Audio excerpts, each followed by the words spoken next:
Hey guys, கடல் மனிதர்களுக்கு தெரியாத பல மர்மங்களை தனக்குள்ள வச்சுட்டு இருக்கு. யோசிச்சு பாருங்க, 306 பேரோட போன மிக பிரம்மாண்டமான ஒரு கப்பல் எந்த ஒரு காரணமும் தெரியாம காணாம போய் எந்த ஒரு அடையாளமும் இல்லாம காணாம போன அந்த நிகழ்வு எப்படி இருக்கும்? கூடவே அந்த கப்பல் கிட்டத்தட்ட 200 ஆண்டுகள் ஆகியும் இப்ப வரைக்கும் எங்க இருக்கு அப்படின்னு கண்டுபிடிக்காம இருக்கு அப்படின்னு சொன்னா USS சைக்ளாப்ஸ் யுஎஸ் சேர்ந்த ஒரு கடற்படை கப்பல். இந்த கப்பல் மற்ற கப்பல்களுக்கு தேவையான எரிபொருளான நிலக்கரியை கொண்டு செல்றதுக்காக முக்கியமா பயன்படுத்தப்பட்டு வந்திருக்கு. 1910 தான் இந்த கப்பல் முதலா இயங்க ஆரம்பிச்சிருக்கு. இந்த கப்பல் 542 அடி நீளமும் கிட்டத்தட்ட 60 அடி உயரமும் இருந்திருக்கு. இது அட்லாண்டிக் பகுதியில முழுசா அத்தியாவசிய பொருட்களை எடுத்து சென்ற முக்கியத்துவம் வாய்ந்த ஒரு கப்பலா முதலாம் உலக போர் அப்போ இருந்திருக்கு. இந்த கப்பல்ல 300 ஆபீசர்ஸ் கூடவே செயிலர்ஸ், இன்ஜினியர்ஸும் இருந்திருக்காங்க. இதோட அதிகபட்ச கெப்பாசிட்டி 12,000 டன்ஸ். இந்த கப்பல் கடுமையான பயணங்களையும் தாங்குற வகையில தான் வடிவமைக்கப்பட்டிருக்கு.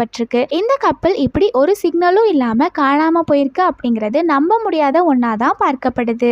1918 தொடக்கத்துல 16 பிப்ரவரி 1918 இந்த கப்பல் ஒரு முக்கியமான பணியில இருந்தது. அதுதான் வார் எஃபோர்ட்ஸுக்காக பிரேசில் ரியோ டி ஜெனிரோல இருந்து 11,000 டன்ஸ் மேக்னீஸ் ஓர்னு சொல்லப்படக்கூடிய ஒரு விதமான ஸ்டீலை எடுத்துட்டு போயிட்டு இருந்திருக்கு. இந்த கப்பல் மேரிலாந்து நோக்கி போயிட்டு இருந்திருக்கு. 3 மார்ச் 1918 அன்னைக்கு இந்த கப்பல் பார்படாஸ் பகுதியில ரீசப்ளைக்காக நிறுத்தப்பட்டுச்சு. அதுதான் இந்த கப்பலை கடைசியா பார்த்த நாள். இந்த கப்பல் இந்த இடத்துல நின்னுட்டு கிளம்பி இறுதி கட்டமான இடத்துக்கு போயிட்டு இருக்கும் போது பறந்து விரிஞ்சு இருக்கிற அட்லாண்டிக் பெருங்கடல்ல போயிட்டு இருக்கும் பொழுதுதான் காணாம போயிருக்கு. இந்த கப்பல்ல இருந்து இறுதியா வந்த செய்தியிலுமே கூட வழக்கமானதா அமைதியான கடல், தெளிவான வானம் இருக்கிறதா தான் குறிப்பிடப்பட்டிருக்கு. ஆனா மார்ச் 4 1918க்கு அப்புறம் இந்த கப்பல்ல இருந்து எந்த ஒரு தகவலும் வரல. இந்த கப்பல் வந்து சேர வேண்டிய இடத்துக்கும் வந்து சேரல. இந்த கப்பல் காணாம போகும்போது அதுல 306 பேர் இருந்திருக்காங்க.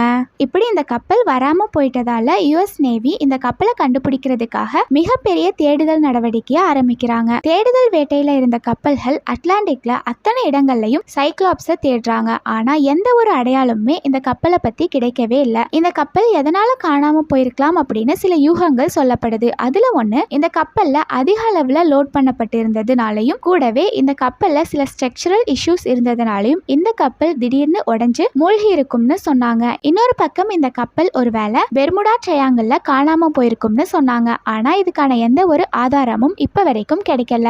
இந்த கப்பல் எப்படி எந்த ஒரு ஆதாரமும் இல்லாம காணாம போயிருக்கும்? ஏன் இந்த கப்பல் எப்படி காணாம போச்சு அப்படிங்கறத பத்தின ஒரு ஆதாரம் கூட கிடைக்கல. இந்த கேள்விகளுக்கான பதில்கள் இன்னும் கிடைக்காம தான் இருக்கு. இத பத்தின விளக்கங்களை எந்த அளவுக்கு சீக்கிரமா, அதே சமயம் இத பத்தின தகவல்களையும் சிம்பிளா குயிக்கா சொல்ல முடியுமோ அந்த அளவுக்கு இதுல சொல்லியிருக்கோம். இத பத்தி நீங்க என்ன நினைக்கிறீங்க அப்படிங்கறத கமெண்ட்ஸ்ல சொல்லிடுங்க. இது மாதிரி இன்னும் நிறைய வீடியோஸ் பார்க்க நம்ம சேனலை சப்ஸ்கிரைப் பண்ணிக்கோங்க. நம்ம சேனல்ல டெய்லி நியூ வீடியோஸ் வந்துரும்.